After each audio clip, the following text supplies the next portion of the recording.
Hi, I'm Jennifer Potter, Executive Director of Be Well Texas.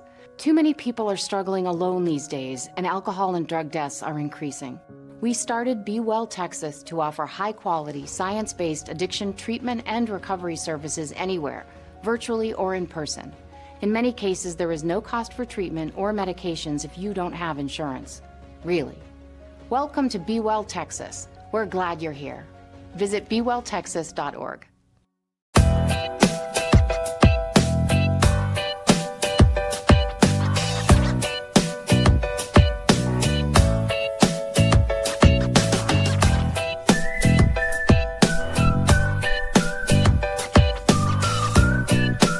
Hello and welcome, Mark, to the pod, presented by Eternal Roofing. Welcome in. It is Wednesday, February 26th, Season 2, Episode 26 already. We're over halfway through this year's show.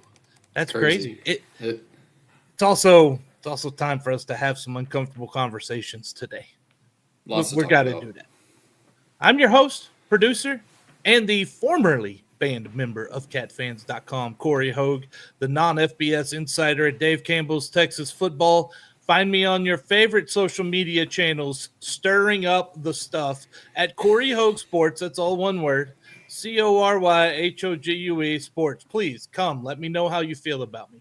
The knowledge of this show is provided by the creator and manager of Sports of SHSU, that's all one word, on Twitter and Instagram, the chief operating officer of the Cat Fund, proud Bearcat alum, Ben Sorrells. And Ben, we got to get into it today, and we're going to start with a little topic.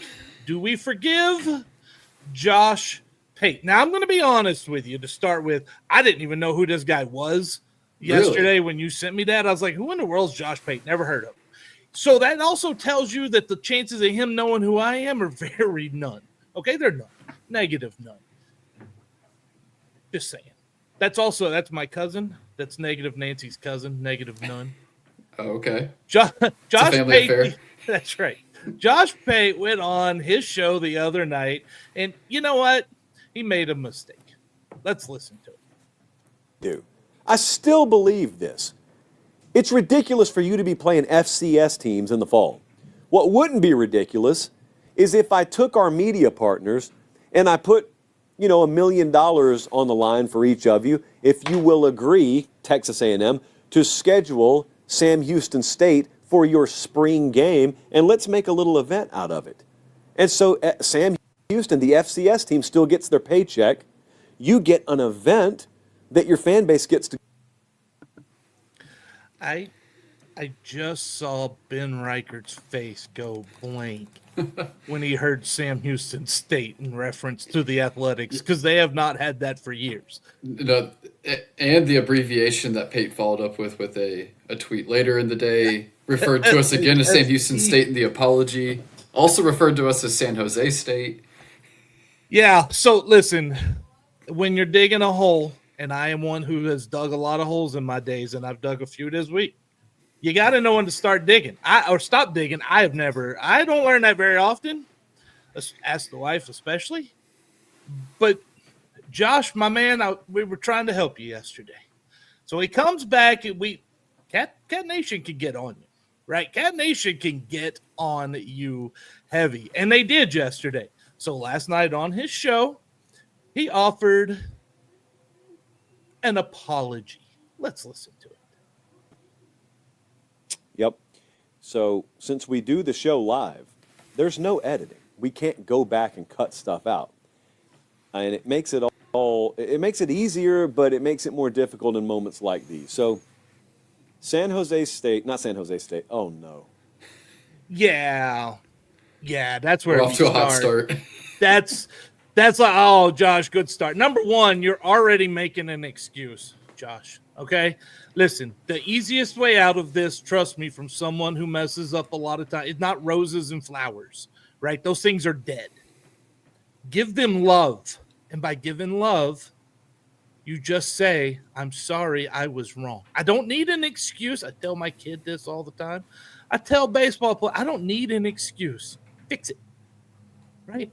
I don't need you to tell me why it didn't go well for you. I understand.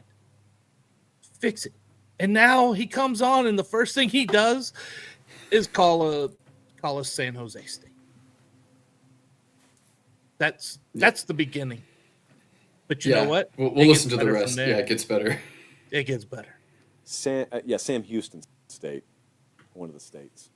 Still saying Sam Houston State, one of the states, he said, because that has not been called for Sam Houston in a couple of years. Okay, Josh. Okay, it's not getting better. Let's see what you do now.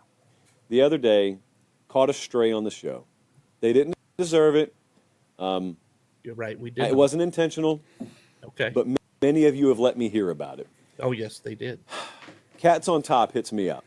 And he asks, Good one. will you apologize to This the was the Sam most Houston PG. State fans for saying we're in the FCS? That's why he chose it.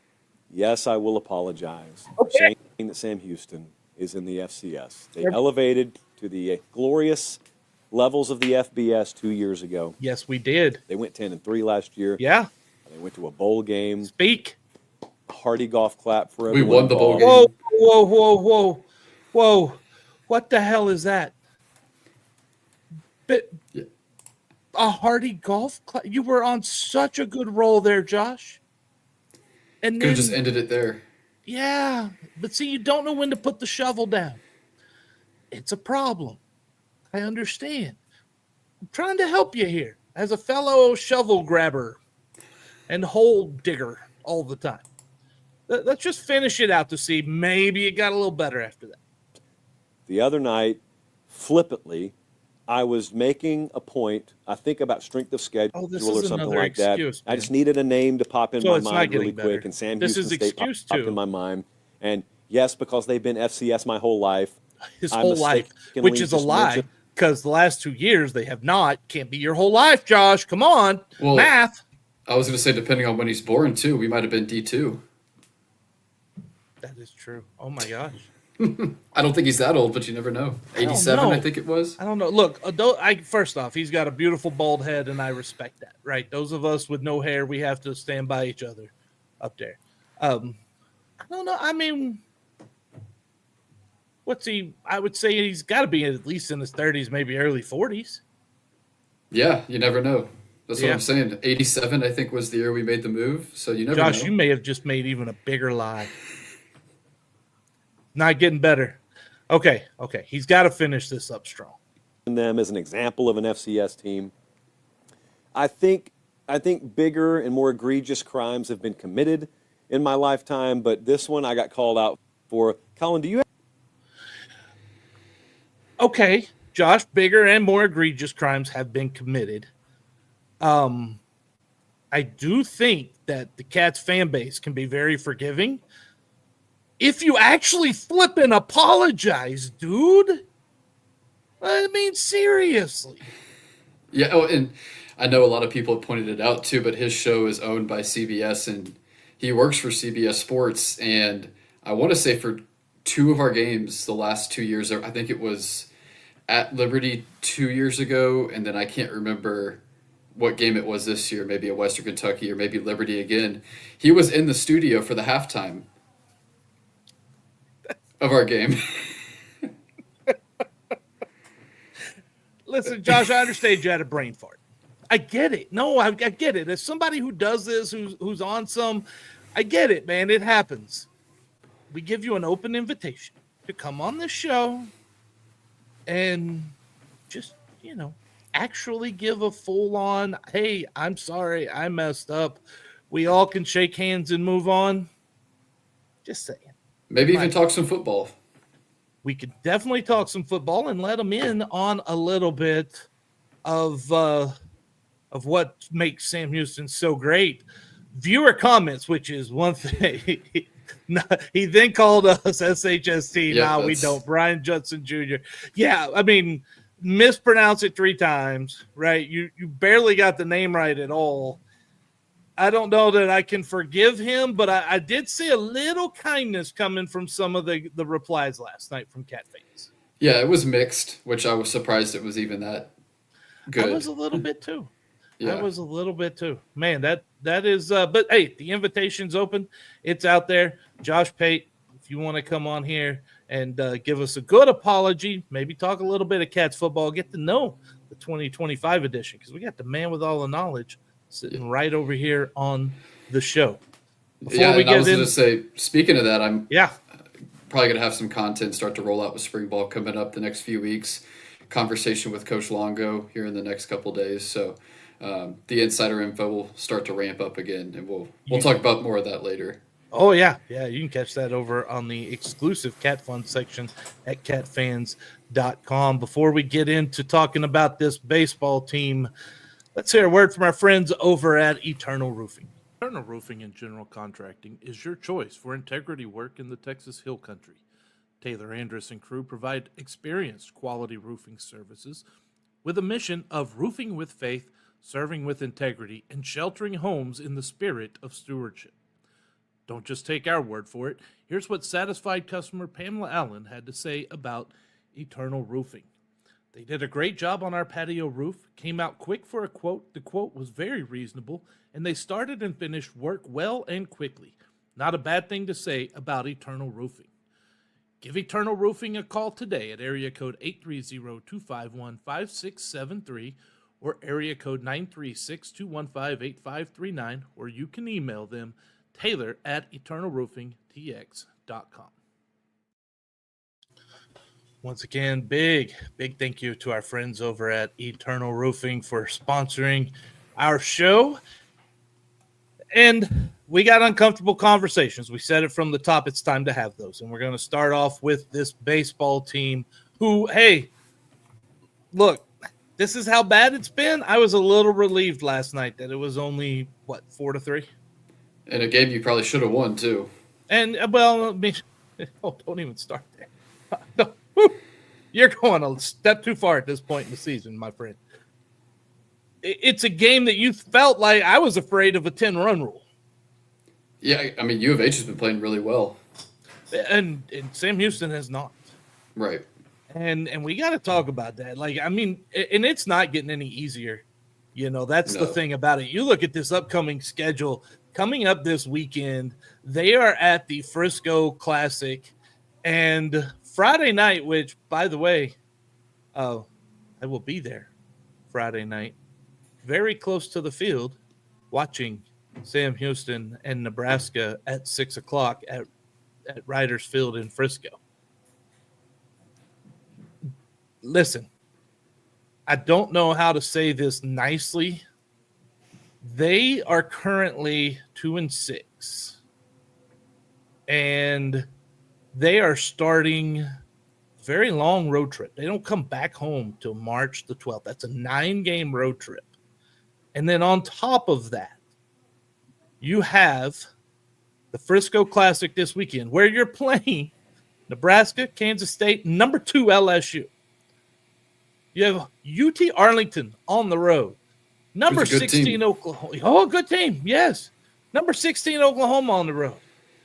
Baylor on the road. Then when you do return home, it's Houston, Abilene Christian, Houston again, and then you start conference. Ben, I'm afraid that this may go down as a historically bad baseball season. Yeah, it could. One, partially because of this schedule. Even if we had a very good team, this kind of run is the type of schedule where you maybe go 500 over the next 8 to 10 or whatever before conference play, and then on top of it, it's a team that is young, is struggling. And it raises the question: how many games will the team win this season? They're at 2 right now. This next 10 or so before conference play is going to be really tough, and Conference USA is an incredible baseball conference with, I think, 4 teams in the mid-major top 25. So it's a deep league, and, I mean, it's going to be tough night in, night out. It's not just that they've lost. It's not just that they're 2-6. First off, you've already finished the easy part of your schedule. That's a problem. But it's how you're losing these games. We talked about it some last week. The mental errors, the mental mistakes. youth can only be blamed so far. Right. I mean, what is it that's causing so much dysfunction on a baseball? You can have a group of freshmen that can play good baseball and not make the mental errors this team's making. Yeah, I think middle error, like last night. I'll hit on that first. The fly ball to left field, but you really had no chance to catch. It gets by you. The winning run scores, so it's a 4-3 game instead of being tied. I think that shows kind of the mental error part of it, but and I think there's two other things. I think the other one is injuries. Caleb Cotton's out for the year, arguably your best player coming into this year, so that's a huge loss. And then Jace Martinez has missed pretty much the entire year so far, outside of about a game and a half, 2 games, due to injury and illness kind of thing. So they were 2 of your top 3, if not your 2 top players coming into this season, and they haven't really played, which is really tough. And then number 3, I mean, it's just you got to figure out what you have with arms. There's some guys that will come out in relief and throw 3 scoreless innings or go 3 1/3 and give up 1 run or kind of thing, but you also have the outings where guys just kind of implode and there's not a lot of consistency on the mound, and I think you're still trying to figure out what you have. There's been some really good flashes. Ryan Peterson has looked good in his first start. Connor Zaruba has started to flash. Garrett Bauman has looked good. Danny Valadez has flashed out of the pen. But there's also been some really bad performances, and that's resulted in giving up 10, 13 kind of runs in a game. So it's tough when you don't have the consistency on the mound and you can't really find roles for guys at the moment. And then you compound it with injuries and this tough schedule and mental errors, and that's how you end up with a 2-6 record through 8 games. Yeah, and it doesn't get easier. And so the question became, because look, you're losing 2 out of 3 at home to New Jersey Institute of Technology. That cannot happen. Right. With a baseball program as proud as Sam Houston's is, that cannot happen. This is a recipe for disaster. And I started seeing some things floated around the forums this week. There's discussions of what about the future of Jay Sirianni? Look, we've said before, we're not here to tell you whether you're going to hire, whether you should fire. So we'll tell you to hire someone. We're not here to tell you to fire a coach, right? That's not our job on here. But what we are going to do is present you with the facts. That's what we're going to do. And so with that said, let's say best case scenario right now, Ben, that it's a rebuilding season. Everybody knew it. Jay knew it. Bobby knew it. The president knew it. We're all aligned. It's a rebuilding season. Okay. When does it go from rebuilding season to this program has no hope? Yeah, I think it gets to that point, and I don't think we're there yet. I'll say that first. I think it gets to that point if all these freshmen that you brought in don't develop, and you don't see them developing for the next few years, and you don't see competitive games in conference play. I don't expect us to win a series against DBU, but I still expect us to win games and win series against teams like New Mexico State and FIU, stuff like that. So I need to see us at least be able to compete with those kind of teams. So if we're not doing that, then things probably start to get a little worrisome if you're not seeing that development from the younger guys, if you're not seeing that you're able to compete with some of those teams that traditionally can't win a ton of games. Like I said, I don't think we're there just yet, but it's something to watch for, because if this team ends up competing, and like last night, I mean, you showed you can play with a good Big 12 team. If you show that you can compete, you finish somewhere in the middle of the conference, I think you have a lot of reason for optimism, because you've got 3 seniors on this entire team. But if you don't see that kind of forward momentum, it's hard to be excited for next year and moving forward. All right, so I'm going to ask you a question. Why doesn't he go transfer portal in JUCO? Dude, you hear coaches, let me tell you, there is, unless they're an elite kid, there's really not much difference between there's a lot of difference. Unless they're elite, there's a lot of difference between a guy who's already had 1 year of college and a guy coming out of high school. You got to lean into that portal a little more. The arms aren't getting better Like, what is the reason behind not digging into some of the portal and JUCOs more? Well, I think they went extremely heavy into JUCO this year. I mean, you had 26, 27 new players, and about 17 of them were transfers, with all but about 2 or 3 of them being JUCO guys. And so you dipped heavy into it, but I think the talent evaluation is a big part too. And I was telling someone this weekend, this is now year 2 without Fuller Smith, who's now the head coach over at Tarleton, and he was the recruiting coordinator before, and he was a big part in getting guys here that were really good from the portal, from the JUCO ranks, from high school. And I don't think that part's talked about a ton. Is I think you got to identify a philosophy in recruiting and a strategy that fits what you want to do. And maybe they're still trying to figure that out now that this is the second year without Fuller Smith. And so I think that plays a part in it too. And you got to kind of put together an identity moving forward, whatever that is. A great point on the evaluating. And so now that brings me to another question that I had for you.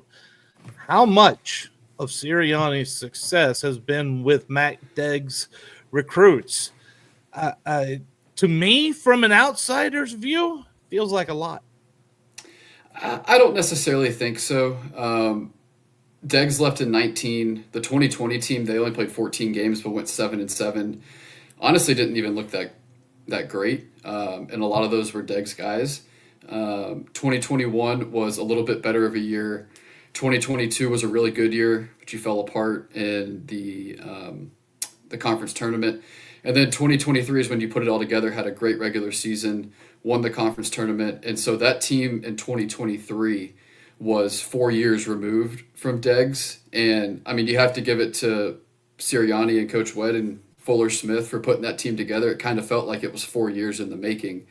And that was the team that got it done. So I really don't think a lot of it is from Deggs, especially because the 2 years after Deggs were maybe the worst 2 years out of the first 5 years that Sirianni had. Okay.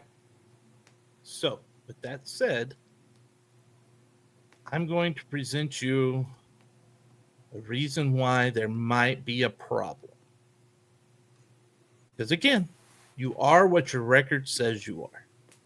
And as we look here at the overall head coaching records, it has been since Mark Johnson in 2011 that a coach has put up a lower win percentage than. And Johnson still made the tournament every year. He won the conference tournament every year. That's just how he did it. Well, and that's the thing. Look at the conference records, Darren. Now conference record. Look, Sirianni has been good. I get that it's been a step up, and how much of that's an adjustment. But when you've got these young guys, man, you can't depend on these young guys to develop. You don't know if they will. That's what we're talking about, that talent evaluation period. He's had 6 seasons, a 561 win percentage. I mean, again, way too early to even be thinking that there would even be a move being discussed by Bobby at this moment, right? Like that's way too early right now. But when you look back at the end of the year holistically over the last 7 seasons, I think a lot of his future depends on how they finish this year, how focused they are. Because if this falls apart, I could see him being let go. Yeah, which is fair because the precedent under Johnson, Pierce, and Deggs was you went to the tournament every other year, 2 out of 3 years, and it's looking like it's going to be one time in 6 years for Sirianni. And there's been some good moments, some really good regular seasons, but at the end of the day, it's about getting to the tournament, winning the conference tournament, and that's kind of what you're judged on, and only done it once probably in 6 years. And so if we see the development going into next year, I think there's a reason to just kind of ride it out. But like you said, if it gets bad and goes downhill quick, that's when you have to start asking the tough questions. It definitely is. We are a podcast on the Republic of Football Network and an extension of Dave Campbell's Texas Football. Please like and subscribe to the podcast and follow us on the various social media channels including Twitter, Facebook. Look at me not reading well. Including Twitter, Facebook, and Instagram at March to the Pod. It's all one word. March to the Pod. I hear laughter back there. That was me. Not just you. I think I heard it from other people out there listening too. Let's give me a moment to recollect myself a little bit and get ready for our next segment where we talk about the softball team. But first, let's hear another word from our friends over at Eternal Roofing. Eternal Roofing only uses the finest materials in the roofing business while providing an exceptional warranty. Why do they use CertainTeed products? Because they complement any appearance, provide exceptional and reliable strength, and are known for their enduring performance. Here's what Shane Sosa had to say about Eternal Roofing. Taylor and his team are amongst the highest level of professionals. They care about their customers and go above and beyond just doing the job. Give Eternal Roofing a call today at area code 830-251-5673 or area code 936-215-8539 or email Taylor at eternalroofingtx.com. Once again, big thank you to our friends over at Eternal Roofing. We really appreciate Taylor Andrus and his crew and cannot tell you enough that if you ever need anything done for a roof or general contracting, they are the people to call. Softball team, Benjamin, they are 7-7, and that is after a loss last night, a 4-3 loss to Lamar. You know, there has been some ups this season, and they started with a little bit of the Bearcat Classic. They played really good that weekend. New Mexico, Tulsa, A&M Corpus Christi, they lost to. Texas, they competed with. You go down, and then all of a sudden, there's an offensive problem that starts appearing here. They lose to those nasty Lumberjacks over there in Nacogdoches. They fall to Central Arkansas. They get just smashed by Ole Miss. They beat NIU with scoring 1 run. They beat Louisiana, which they scored 8 runs. That's a really good team. Then they come back. They're getting beat by Texas State game 1. They only scored 2 runs in a loss to Omaha. They scored 1 run in a win over Akron, 5 runs over UTSA. Last night they put up 3, gave up 4. This team is so dependent on a pitching staff being consistently great right now that it feels like that's causing the entire team a problem because there's just the offense feels pressure to perform and the pitching feels pressure to overperform. Right. Yeah, and the pitching's been incredible, and your midweek pitchers, especially too, your kind of 3 and 4s, I think even feel more pressure because they aren't your 1s and 2s. And yeah, I think there's been some players offensively that have underperformed a little bit, and it kind of feels like the offense is just being carried by Brody Quinlan right now, who's hitting over 400, has a bunch of home runs. It just doesn't feel like there's a lot of consistent at bats being put together. Yeah, and there you go. Inconsistency has plagued the softball team this year. So pitching's been great. Abigail Young, the sophomore's been really good. Amy Abke's been really good. Tiffany Sanchez, the true freshman, has really flashed at times.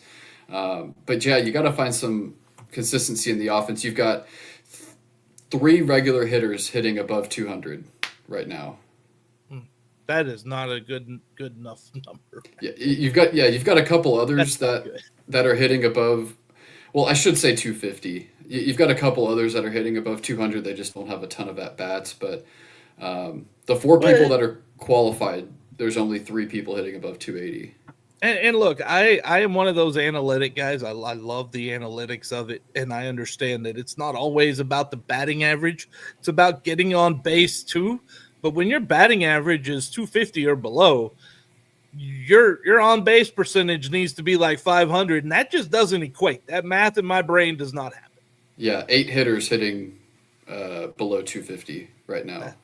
That is not good, and it's not good because of what's still coming up here on the schedule. You've got North Texas. They go to the Baylor Invitational this weekend in Waco. They're at Getterman Stadium Friday, Saturday, and Sunday as well, even though they do not know who they're playing yet on Sunday. They start with North Texas Friday at 10 a.m. That's not an easy one. They're good. They're really good.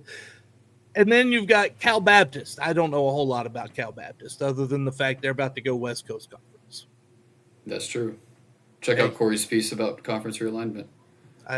If you were still interested in the WAC and what's happening, I put out a little piece today on TexasFootball.com. So I appreciate you checking that out. It's sometimes Corey gets a little bit spicy out there. Sometimes I do. So the Cats softball team Saturday, 12:30. They play Baylor. Beat Baylor last year, I think it was. Yeah, well, I need to see a win over Baylor right now. Yeah. Right. And then you've got another one Saturday. You've got one coming up on Sunday, either 9 or 11 a.m. And then, look, they're still on the road. They're at Commerce before they come home and start conference play. The question becomes, this team, when operating at max efficiency, has tremendous ability, maybe more ability than anyone else. But do they have enough, and can they put it together enough, Ben, to make it to the NCAA tournament? Yeah, I think it's going to be tough. I think the ceiling is there because you have the pitching to do it and you have multiple different arms that you can go to. So I think at your ceiling, I think you can. If you play the way you did against Louisiana, it's certainly possible. But Liberty and Jacksonville State and a couple other teams in Conference USA softball are just, they're very, very good. And it would be tough to kind of run the table with them. So right now, I would say no. But if you can get Aaliyah Hebel going again, and then find maybe one or two other pieces in the lineup to really get going, I think you've got a shot. Because right now it's Brody Quinlan, Bella Perez, and that's kind of about it. On the offensive side, you need Aaliyah Hebel and one or two pieces to really get going to kind of have a chance offensively. Because you have the pitching. I'm looking at it here. 5 pitchers have all thrown at least 14 innings with the highest ERA being a 2.8. So the pitching is legitimate, and it's really good. You just got to figure out a way to score runs. They have a pitching staff capable of making the NCAA tournament. Yeah. They do not have an offense capable of making the NCAA tournament. Yeah. How are you going to change my opinion? Score runs. Go out this weekend and put up an average of 5 against those teams. Right? You're playing North Texas. We know they got good pitch. You put up 3 or 4 against North Texas, that's a good number. Yeah. You put up 3, 4, 5 against Baylor, that's a good number. But see, like you play a team like Cal Baptist, I don't know how good they are, but why can't you put up 8 runs on them if you're Sam Houston? You know what this reminds me a lot of is the women's basketball team. Oh, we'll get into that today too, huh? They give up 55 to 60 a game, but can you score 55 to 60 is the question.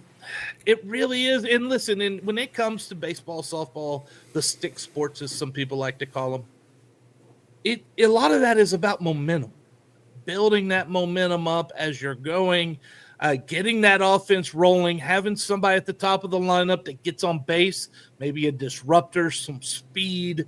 Then you bring in some other things. Because when you're in softball, you really can play more of a bunt style, slapping style, a really quick pace style, rather than sit back and waiting for 3-run home runs, because those are just hard to get all the time.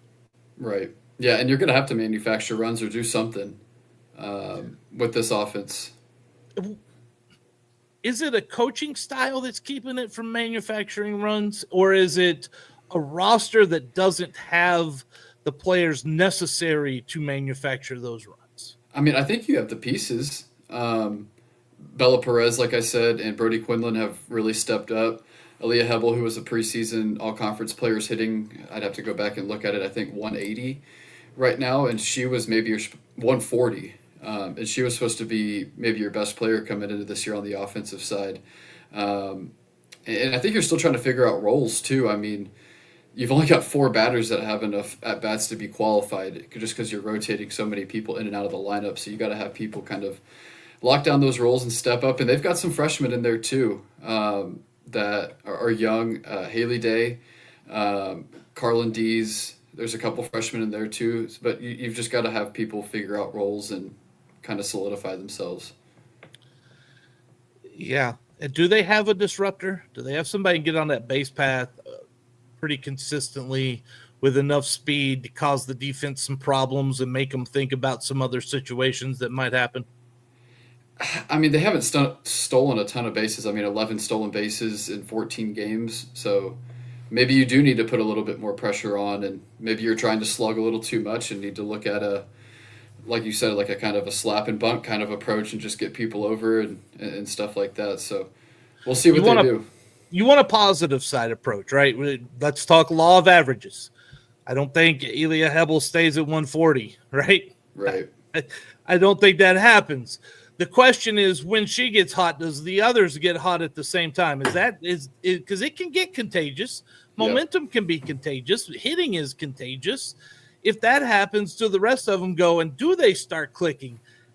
But see, that's a question that needs to get answered now, because if we're still asking this halfway through conference season, the Cats have problems. Yeah, and I think if Hebel can get going, that makes the lineup so much deeper, and it just extends the lineup, and you have to pitch around more people, or because teams probably want to pitch to her right now. So we'll see. Baseball, softball is very much a mental game, and a lot of times when a hitter starts struggling like that, especially one like there's pressure. Let's face it, there's pressure on Hebel, right? I mean, you're a preseason conference player on the preseason all conference team. You've got pressure. And she hit like 300 last year too. Yeah. Is this something where, like, maybe it's time to sit down and go, look, you don't have to do it all. I just need you to make contact with the ball. That's all. Yeah, or move around the lineup too. Yes. Take some pressure off. Has there been any lineup adjustments? I haven't watched every single game like you have. Has there been some lineup adjustments? Yeah, I haven't really paid too close attention, honestly, to the lineup and the order of it. I've seen the names go in and out, and there's been a lot of turnover at different positions, but the order of it I haven't paid too close attention to. So, I mean, it's just another suggestion of how to get people going, because she hit 259 as a freshman, 268 as a sophomore, 312 as a junior, and 140 this year. Maybe she's just not comfortable at the spot in the lineup. It's something to ask. I mean, right now, at this point in the season, what do you have to lose? You need to get that offense going. You've got a pitching staff. You need to build that resume. Yeah, got to do something. Yeah, because the last thing you want to do is depend on having to win the conference tournament to get in there. Oh, yeah. Conference USA can get 2 bids to the softball tournament. Baseball, especially, too. Yeah, the bat and ball sports, I mean, they're legitimate. Yeah. So it can happen. It starts now, though. This is a critical weekend for this softball team. It is. And I thought it was interesting last night. I was watching the game, and Jason Barfield said that the 7-6 start for the team was their best start since, I think, 2009. So it's a program that traditionally has not had a ton of success outside of 2019, when they did make a regional and actually beat Texas in a regional. So this is one of the better teams that we've seen them have, and I would love to see them be able to capitalize on it, because I think they have the pieces to put something together. Me too. I think they do. And so hopefully they get that together this weekend.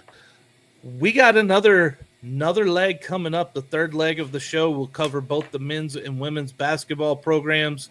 But before we come back and start getting into that, let's hear our final word from our friends over at Eternal Roofing. Eternal Roofing is locally owned and dedicated to giving back to the community by supporting local organizations and charities.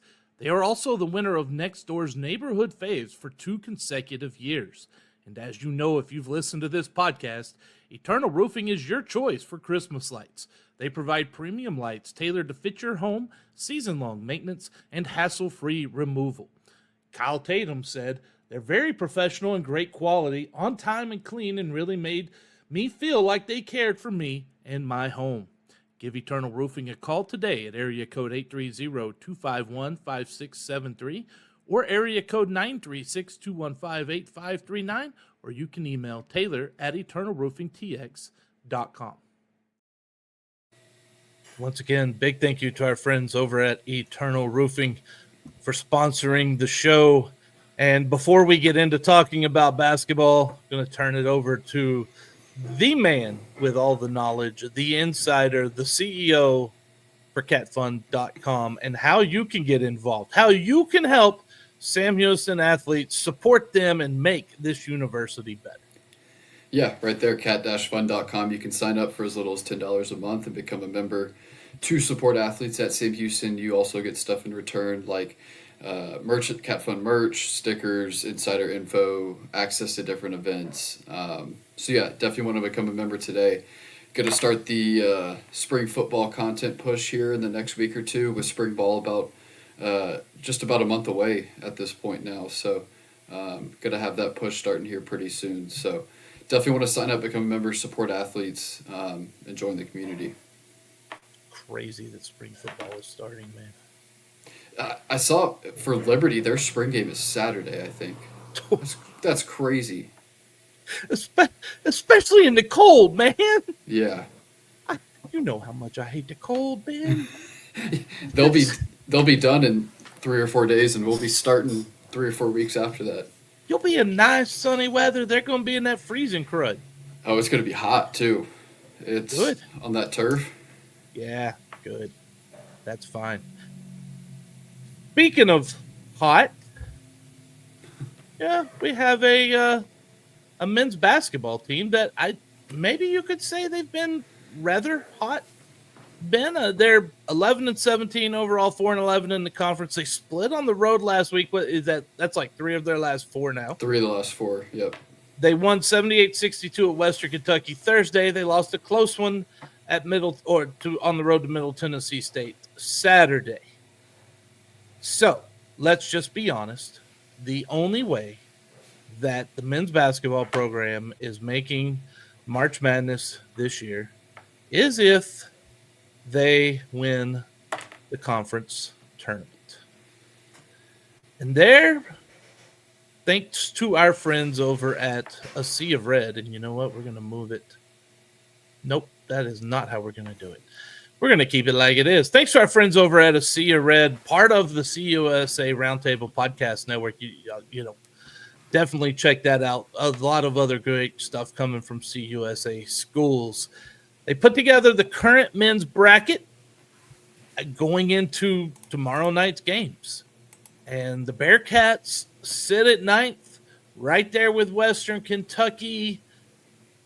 How many of these seeds could actually change this weekend or before the tournament starts? I would say really anything 7 or above can change and likely will change. Western Kentucky can move up. We can move up, but it would take a lot for that to happen.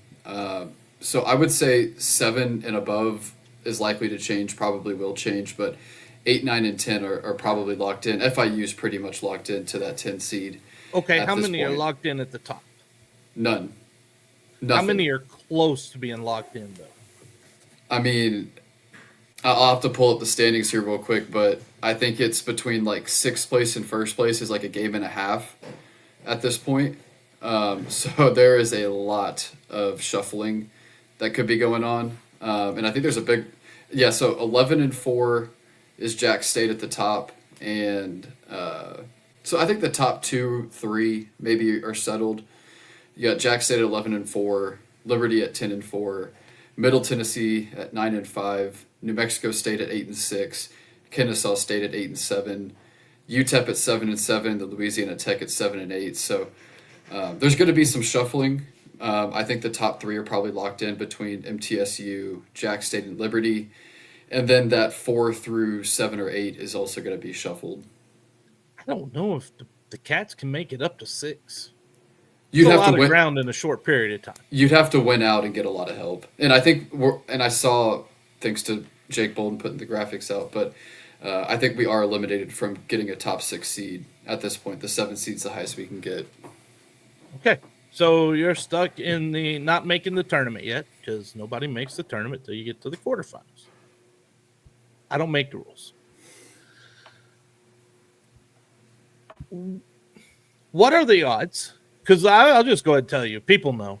People are probably ready. They're like, Corey, just go ahead and say what you want to say, Corey, and then let Ben come over here and talk because he knows what he's actually talking about.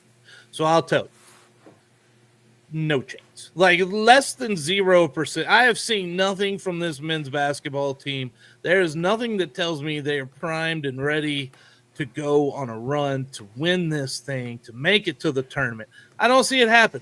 I'll tell you right now, less than 0% chance. Prove me wrong, gentlemen. Prove me wrong. Yeah, I think there's a few reasons you can't have optimism here. First one, here comes Mr. Optimist. Well, and I think tell me where I'm wrong, Ben. Tell me why I'm off base saying there's a less than 0% chance. Well, and I think it's probably 15 to 20% on my end. I'm not saying we're a favorite or anything. I think there's 6 or 7 schools that should be above us based on their body of work. But a few things to take into consideration. One is you got to bye this week, and your last 3 games are at home. Half the league is coming into the conference tournament on 2 road games, and they're going to be on the road for 4 days and then have to go to the conference tournament. I think that can factor in, and a lot of teams don't have have already had their last bye. And for a team like us with a shorthanded rotation, I think it's big that we can get a bye so close to the conference tournament. And so I think logistically, you're set up maybe better than anyone in the league going into the tournament. And then if things stay the way they are right now, which 99% sure they aren't, you play Western Kentucky in the opening round, who you just beat by almost 20 on the road. As many injuries as we've had, they're probably more banged up than we are. So I like that first round matchup, and I think it's going to stay that way. And then you go into playing Jack State, who you just beat by 6 at home last week, and you led against them in the second half on the road when you were playing there and came up just short. So hypothetically, you win that one, you get a day off on Thursday, and you play on Friday. Playing on Friday, you're going to play New Mexico State or Kennesaw State, who played the day before. You're coming off a day of rest. You beat Kennesaw State at home. New Mexico State you took down to the wire on the road. And who knows? It's a coin flip, and hypothetically you win that one here in the title game. So this setup logistically for Sam Houston going into the tournament, and I think they're peaking at the right time. And the way it's kind of set up where you get a break on that Thursday and play a team possibly in the semifinal who played the day before. I mean, I don't want to say we have a good chance, but to say we have no chance, I think is, I don't know if that's fair to them, but I think a 15, 20% chance, I think there's a shot at it. I'm not buying it. Not buying it. I mean, could they beat Western Kentucky? Sure. Western Kentucky is very banged up. Like, they're losing so many. I will say this, though. I say less than 0, but right now, the way things are changing in college basketball, we don't know how many of these teams are going to lose their top scorers because of gambling. Yeah, you never know. I mean, let's be honest. What's so it been, like 3 schools in the last week? A little harsh. Okay, 0. There's a 0% chance. Well, and I was talking to someone the other day. We've gone in as a top 2 seed, I think, the last 3 years. Why not try it as a bottom 2 seed? You never know. You got nothing to lose, right? Yeah. That's the way it is. You know, here you are. You got the women's basketball coming up, too. Going over to talk about them, and again, this is one of those things we have a very, very serious conversation that it's time to have. We have a coach that's been here a little while, has a resume behind them similar to what we just talked about with Jay Sirianni over at the when we were talking about the baseball team. And I was going to say one thing, too, because I know this conversation is going to look a little different than the men's side is. The women have a better record than the men by 1 game. But on this women's side, it's Middle Tennessee, and that's really about it. They've lost 3 conference games the last 3 years. They win it every year. And so that's why we might be talking about the 2 programs a little differently, and the fact that the men won the regular season title last year. So some people might look at the standings and be like, why are you talking about men one way and women the other? Well, I'll tell you this. Because the men have set a different standard than the women have right now, right? And we're trying to build the women up to that standard. The question is, have the women met the standards that we have set. This year, I would tell you the men have not, right? Like, I love Chris Mudge, but the standard, and he'll be the first one to tell you as well, too, I believe, they have not met the standard this year right now. Do they have a chance to and make the tournament? You bet. They make the NCAA tournament. They win the Conference USA tournament. They have met and the standard for what we expect of the men's basketball team. Right. Yeah. Last year they won a conference title. That meets expectations. Right. We're not there with the women's program. We know that the Bearcats aren't ready to compete with Middle Tennessee State, and probably not ready to compete with Western Kentucky by the looks of the scores from last week. But they're 12-13. They're 5-10 in conference. They lost 57-45 to Western Kentucky, 59-46 to Middle Tennessee State on Saturday. Not a surprise with any of those. What do you make right now, before I start bringing up things, because you know me, I've got things prepared. I'm going to start showing you year-by-year history and overall coaching records, and Corey's going to make his case. Where do you see right now the state of the women's basketball program? Is it meeting the standards that you feel it should be meeting right now? Probably not. And I think there's two reasons why. Is Raven Justice came in 2018-2019 season off a consecutive 4-win years and had a winning record the first 3 seasons, including a division title in the WAC one of those years. And it's kind of, then you go 15-16, 13-17, 7-22. This year you might not be 500. And so I don't know if we're meeting the expectations that are set based on what she did the first 3 years, because it was a really good team those first 3 years. And I think you also have to account for the step up in Conference USA, a little bit more than the WAC, definitely a lot more than the Southland. And it's good to see progress this year. Last year you went 2-14 in conference. This year you're 5-10. You adopted a very different kind of style of play, and you've seen progress. And it's still a pretty young team, but I think these next 3 games against teams that are all close to you in the standings are going to be very telling about kind of where this team stands and where it might be going forward compared to some of the other teams that are kind of in the middle of the standings at Conference USA. Outstanding. It's my turn. All right, let's take a look. Where was the program when Raven Justice took over? Brenda Nichols had been there 12 seasons, had a .336 win percentage overall, 36% in the conference. You put up with that for 12 seasons, Ben. And the last 2 of them were both 4-win seasons. It was bad. Mm-hmm. And now, overall, Raven Justice has the highest win percentage since Rebecca Bilsing in 1982. Yeah. That is a long time ago. Now, I get it. We got more. I got more for you, though. Because you said year by year. We got to judge it year by year. You're correct. Let's get into that. And here it is. Okay. Judging her year by year, she started out 18-19, 16-13, 11-7. Now, remember, again, we are talking about coaches that are in a different league at this time, right? Like at this time, they are in the Southland Conference. And so that is a little bit, that matters a little bit. 16-13 overall, 11-7 conference, 19-10. I think this is where you really started to raise your expectations a little.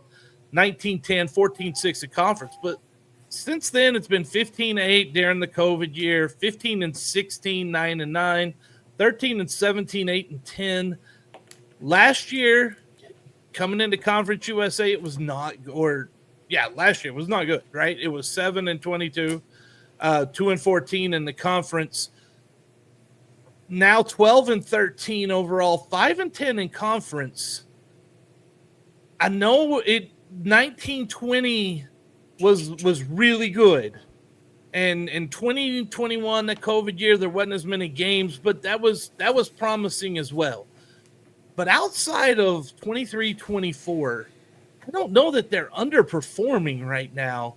I just think that I'm going to tell you that I'm not one that likes to make excuses, but I do have to wonder, looking at this, how much COVID has hurt this program and how much maybe Raven needs to make a slight adjustment to what is today's college basketball of NIL and everything like that, right?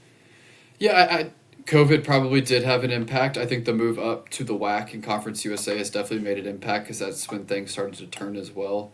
But kind of like you said, I don't know if it's a down year relative to the historical success or lack thereof of the program, but compared to what she did the first 3 years when she was here, which were incredible years, and I think it got us back to just being relevant, which was good to see after back-to-back 4-win seasons. Was encouraging, but we haven't gotten back to that point yet. And we've seen signs this year. This team has definitely taken a step forward from last year, and there's still a shot for them to finish the year strong with these last 3 games and go into the conference tournament.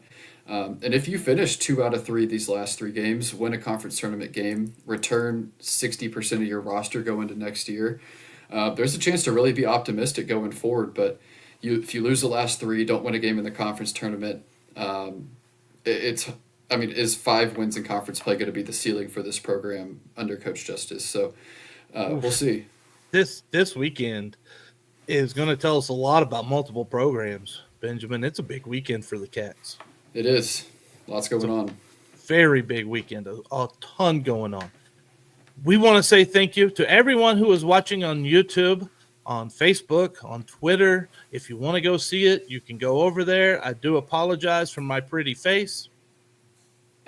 Just saying. It's out there. It's out there. I didn't say it. I don't agree with it. But somebody thought it. And, I don't swing that way, dude, but thank you. Benjamin, I appreciate you joining on the show as always. Thank you for bringing the knowledge and the expertise. And again, one more time, thank you to everyone watching, listening. Without you, we're not able to do this. I'm not able to occasionally give one of my horrendous jokes. Until next time, we have some very important weekends coming up, Ben. Let's take them out with something that's going to help them kind of spur some momentum and get some things going for them. Yeah, eat 'em up, Cats. Weather's getting warmer. Let's hope the Cats do too and get some wins this weekend. Get your sunscreen on.